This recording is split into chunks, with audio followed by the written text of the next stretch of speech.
I've done a little bit of reading. You were impressively a homeowner as a sophomore in college. Is that correct? That's correct. Wow.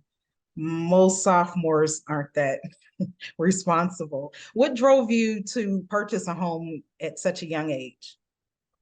Um, it's a good question. My mom was a big proponent of being extremely frugal and saving money and kind of viewed renting as a waste of money.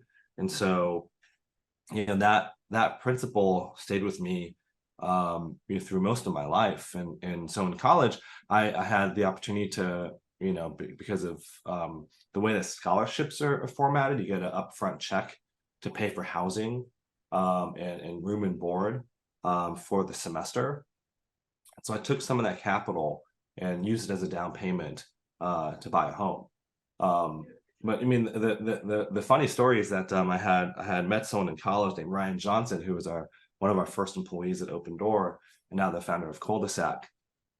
And we were in honor storm, and we were just extremely late night individuals, and we would spend lots of time, past midnight, just talking about all sorts of things from the stock market to business to real estate. And in one of those conversations, we said it's pretty silly to rent. Why don't we buy a place? And that's really what spurred the purchasing of the first home, and then many after.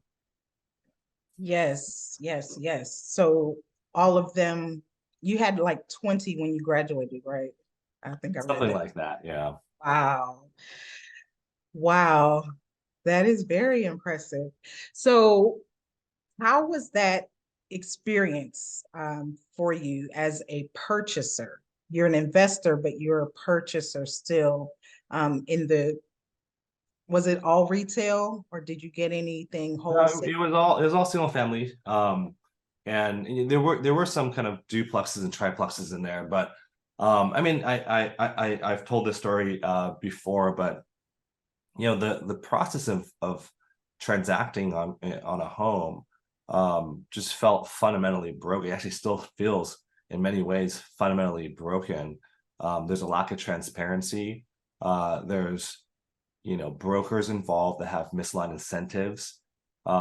It's incredibly confusing, and it's very expensive. If you think about, like, there's three big vectors in which, like, companies build against: is cheaper, better, faster. And in real estate, the transaction fails across all three. And so in my particular experience, I had bought this home that had all sorts of problems with the house. Had termites, had roof issues. There was two additions that were unpermitted. And as a first time home purchaser, it was very confusing and actually quite intimidating, to the point where at the time in which I needed to decide, I was 50-50. I didn't know what to do because there's so many problems with the home. And so there's really no peace of mind when you're buying. And the way even the transaction structured creates a lot of anxiety for each side. And so, I felt pretty passionate after I graduated college that, like, this needed to be solved.